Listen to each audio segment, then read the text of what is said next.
siap ke? Kamu? 1, 2, 3. Ayo, Ahmad cepat. Jangan mau kalah. Selamat datang di cerita petualangan kami, Si Belang dari Desa Dulang, Sumbawa Besar. Kami sedang menguji kemampuan untuk bermain estafet ban. Seru banget. Setiap pemain hanya memiliki 1 kali kesempatan bermain, dari posisi start sampai ke garis pemain selanjutnya. Dalam permainan ini sangat diperlukan kerjasama yang baik dan tentu saja semangat berkompetisi yang sehat. Nah, sekarang giliranku. Wah, curang. Si Fandi bermain tidak sportif. Aku tidak mau menyerah, karena aku yakin bermain curang justru akan menggagalkan keberhasilan.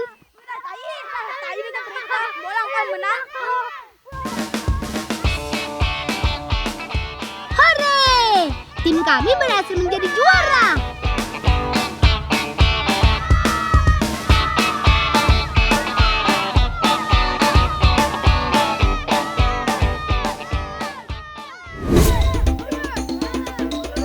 Teman, tadi kakak meminta kami untuk mencarikan bunga rosella sebagai bahan pewarna makanan. Seperti aku bilang tadi, Sumbawa Besar sangat terkenal dengan hasil bumi dengan segudang manfaatnya. Bahkan masyarakat kami menggunakan pewarna alami untuk makanan. Ini dia bunga rosella. Ayo kita petik. Kelopak bunga rosellanya kita cari yang berukuran besar seperti ini ya. Tenang, pohonnya tidak akan mati, sebab kita tidak merusak batang atau tangkainya. Tanaman bunga rosella hampir selalu menghasilkan bunga sepanjang tahun, kecuali jika tanaman sudah berumur tua. Meski mudah cara perawatannya, tanaman asal Afrika ini mengandung banyak manfaat. Dari buku yang aku baca, bunga ini mengandung beberapa vitamin, di antaranya vitamin C, B3, dan B9 atau folat. Nah, bunga rosella ini akan dibuat kakak untuk kue khas Sumbawa, kue manja real.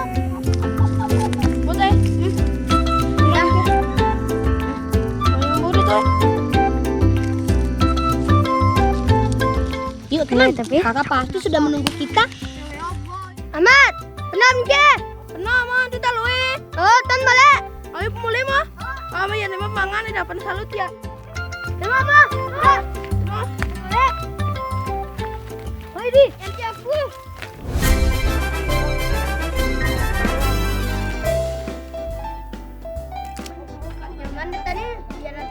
Bolang udah kini malis yang ke bawah rapunan. Aku kakak, tadi dunong, cat seberet tadi dunong.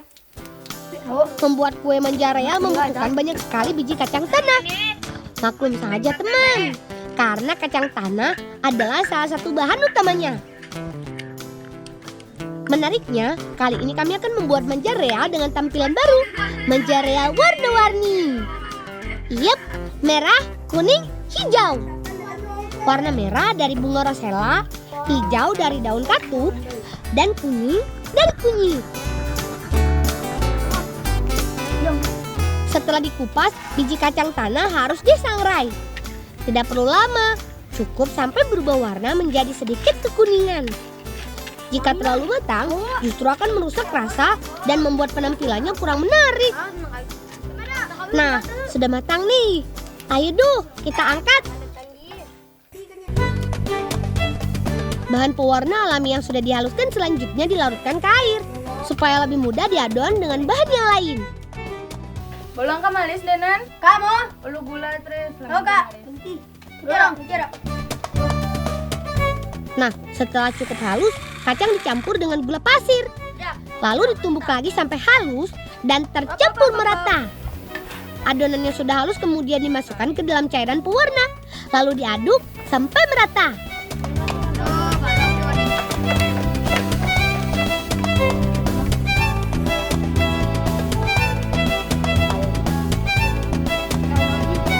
Satu helai daun lontar dilengkungkan 3 kali. Terakhir bagian bawahnya dirapatkan dan diikat dengan benang. Kalau adonan dan cetakan sudah jadi, tinggal dibuat deh. Masukkan adonan 3 warna pada cetakan. Emang mau kali ini kita ulun dalam remaga.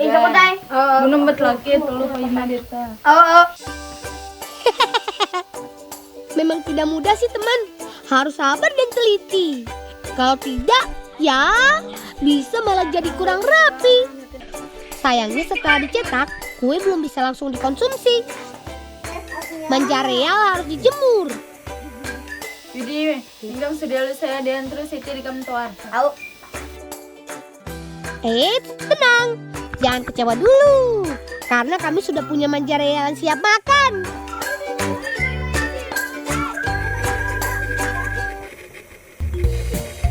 Ini adalah kue yang dibuat kemarin. Gimana teman? Tampilannya keren kan? Jelas dong, si Bolang. Selamat makan. Saat dimakan, teksturnya terasa padat beremah, tapi meleleh di mulut. Seperti kalau makan gula donat. Rasanya manis dengan aroma kacang yang kuat. Maklum saja teman, karena kacang memang jadi salah satu bahan utamanya. Ayo, siapa mau nambah lagi? Aku juga dong. Nyaman ke Bang? Ada nyaman. Saya mau di Pinampo. Oh ya.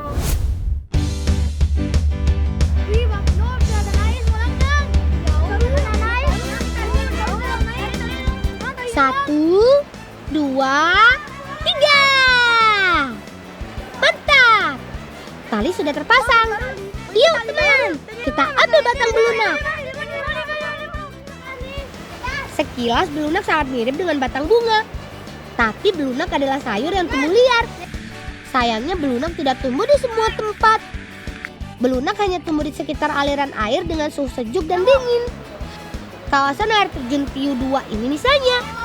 Sayangnya, belunak tumbuh di tempat yang susah untuk dijangkau. Tumbuhan yang tumbuh sepanjang tahun ini menjalar di tebing-tebing yang licin. Tidak ada pilihan lain, kami harus memanjat untuk menjangkaunya. Setelah dicabut, belunak harus dibersihkan dulu. Hilangkan akar dan daunnya. Kama, nongkan cukup ke? Kama,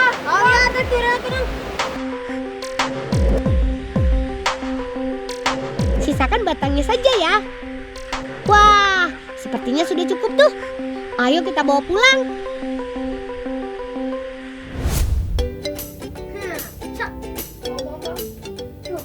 Ini dia saat yang kami tunggu. Masak bersama kakak. Kakakku juga sangat senang mencoba menu masakan baru. Seperti hari ini, kakak mau masak pepaya isi belunak. Duh, dari namanya aja udah bikin penasaran. Yuklah kita lihat prosesnya. Masakan kami kali ini terdiri dari 2 bagian, kulit dan isi. Pepaya bermanfaat sebagai kulit sekaligus penampung semua bahan dan bumbu. Nah, seperti ini. Sudah mirip perahu kan? Perahu isi makanan lezat.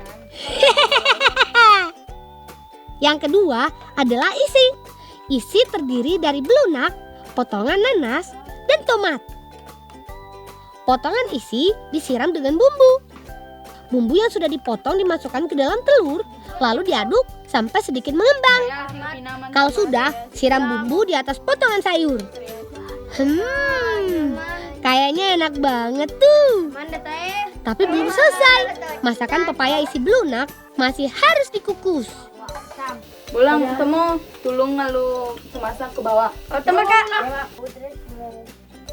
Proses memasak bisa lebih cepat kalau sebelumnya air di dalam panci sudah mendidih. Api juga harus diperhatikan ya. Dengan api yang besar, proses memasak juga akan cepat matang.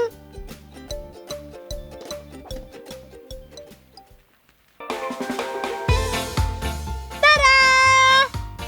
Ini dia menu masakan kami hari ini. Pepaya isi belunak. Menu kreasi ala si Bolang. Tunggu apa lagi? Ayo kita makan.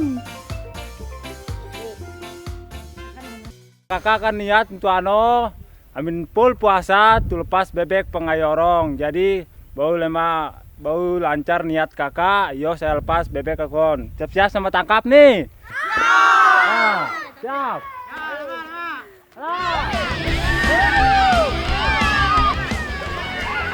Ayo, tangkap!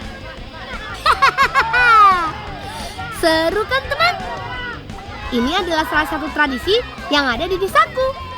Kami menyebutnya bayar niat, yaitu melepas bebek ke kolam sebagai tanda syukur atas niat atau nazar yang terpenuhi. Beruntung air di kolam Ai Orong ini tidak terlalu dalam. Kami bisa mudah bergerak. Kepung! Ya, lepas lagi. Barang siapa berhasil menangkap si bebek, dia berhak membawanya pulang. Sengaja dipilih bebek karena dia jago berenang. Apalagi menangkapnya di air selalu menciptakan keseruan. Hore! Berhasil!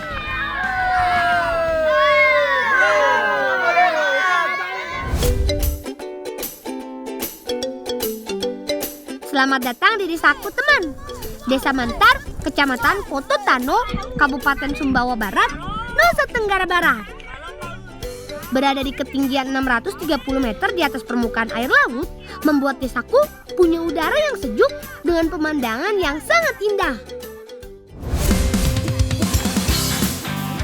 Teman, sejak dulu sampai kini, kami orang Mantar sangat menjaga adat dan tradisi. Tidak terkecuali dengan ragam kuliner lokal warisan dari para pendahulu kami. Renggi atau yang lebih dikenal dengan rengginang menjadi salah satu kudapan gurih yang selalu ada dalam beragam acara. Hari ini kakak mengajak kami membuat renggi dengan sedikit modifikasi. Ya, kami mau membuat renggi warna-warni. Renggi bisa digoreng setelah dijemur kurang dari 2 hari. Seperti di beberapa daerah lain, renggi kami buat dari bahan yang sama, yaitu beras ketan. Sebelumnya, bahan ini sudah dikukus kurang lebih 1 jam.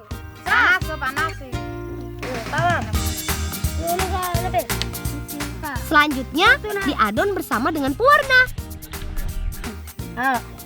Ya kan lalu kakak?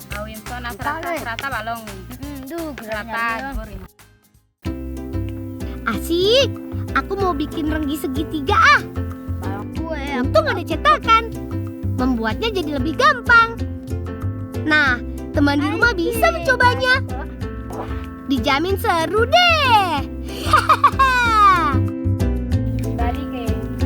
Nah, kalau ini adalah renggi yang kami buat kemarin. Gimana teman? Lebih terlihat cantik dan menarik bukan? Lang, ba ma desa la kusun apa kam penuh kamu itu ke desa. Bakon kika? Au bala kusun. Ada kam teso e bakson me langsung ke seruna. Jika diperhatikan proses pembuatannya tidak jauh berbeda dengan kerupuk. Hanya saja bahan membuat rengginang dibiarkan utuh, sedangkan kerupuk harus dihaluskan. Tapi justru di situ letak kelebihannya. Tak heran kalau gurih renyahnya membuat banyak orang ketagihan, termasuk aku. Ngerengut karena babak. Wah, tampilannya semakin menarik setelah digoreng. Caranya dengan memastikan rengginang digoreng setelah kering dijemur. Lebih bagus lagi jika rengginang digoreng dengan minyak panas. Ini dia hasilnya. Rengginang ala kami Sibolang Desa Mantar. Cantik dan menarik bukan?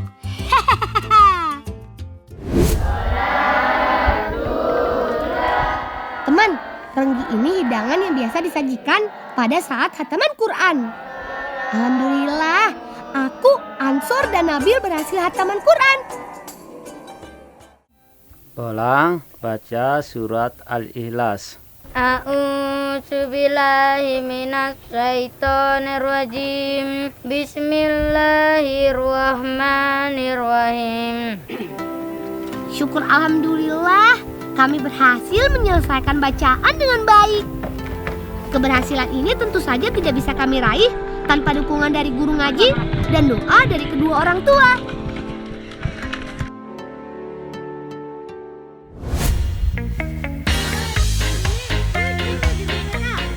Rupanya Kak Bintang sedang sibuk menyiapkan buah untuk tradisi naik dulang hari ini.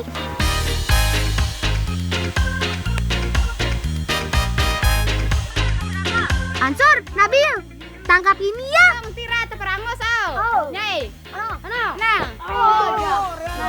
Bagus. Kain sarung punya fungsi menjaga buah agar tidak rusak saat diturunkan. Này, bác áo sụp nih, anak beban. Bang aku ah. Tahu bang tahu kan. Temo. Temo. Lihat belakang ah. Kan belangan nih kalau temo. Temo leh. Sama seperti Kak Bintang, rupanya Kak Arsy pun juga sedang sibuk. Bolang, kau turun kakak nusa nih. Oh, Oh ya, oh kan biasa. Bukan, Pak? Ah, Oh ya. Kan Oh, biasa masalah nih. udah. Iya Kak, dengan senang hati, aku dan teman-teman akan membantu Kakak membuat kue serapat. Selain buah jeruk Bali, kue serapat adalah makanan tradisional yang akan kami siapkan untuk acara naik dulang. Kue berbungkus daun bambu ini dibuat dari parutan kelapa, gula merah, dan beras ketan. Tapi tak mau yang biasa-biasa saja. Kali ini Kakak ingin mencoba membuat serapat dengan tambahan pewarna alami. Gimana jadinya ya? Penasaran kan? Kami menyebutnya daun sega atau istilah lainnya daun katup. Sebelum dijadikan bahan pewarna, daun sega terlebih dulu dihaluskan. Kemudian ditambah sedikit air. Nah, bahan pewarna sudah beres. Yuk, Eri, campurkan saja biar makin cantik. Selanjutnya semua bahan dicampur menjadi satu, yaitu parutan kelapa dan beras ketan. Sip, tinggal dibungkus deh. Bahan dimasukkan ke dalam daun bambu yang sudah dianyam sederhana. Jangan lupa masukkan isian gula merahnya ya. Teman, kue serapat dimatangkan dengan cara direbus, tidak dengan dikukus. Itu sebabnya bungkusan kue ini harus digabungkan seperti ini, lalu diikat. Tujuannya supaya isian kue serapat tidak tumpah. Nah, beres deh. Terakhir, tinggal direbus selama kurang lebih 60 menit.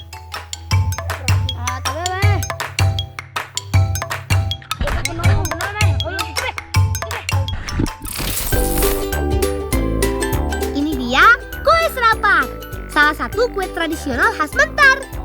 Rasa manis dari kue serapat sering dihubungkan dengan rasa manis dan bahagia dalam sebuah perayaan. Karena itulah, kue sederhana ini selalu hadir dalam tradisi naik dulang sebagai perayaan menyambut Lebaran.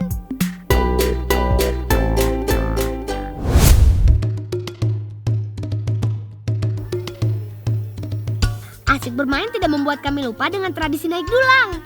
Karena naik dulang adalah salah satu tradisi tahunan yang paling kutunggu.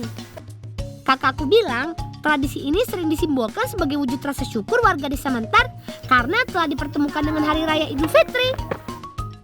Lang, turun kakak lang. Oh, teman, dulang berasal dari bahasa Mentar yang berarti tempat menaruh makanan. Dalam tradisi naik dulang, setiap warga biasanya mengisi dulang dengan beragam jenis makanan, mulai dari makanan ringan sampai menu makan berat. Buka. Tradisi naik dulang umumnya diadakan di musola, melibatkan masyarakat di segala usia, mulai dari anak-anak sampai dewasa. Tradisi naik dulang juga sering disebut sebagai simbol kebersamaan, yaitu saling bertukar isi dulang.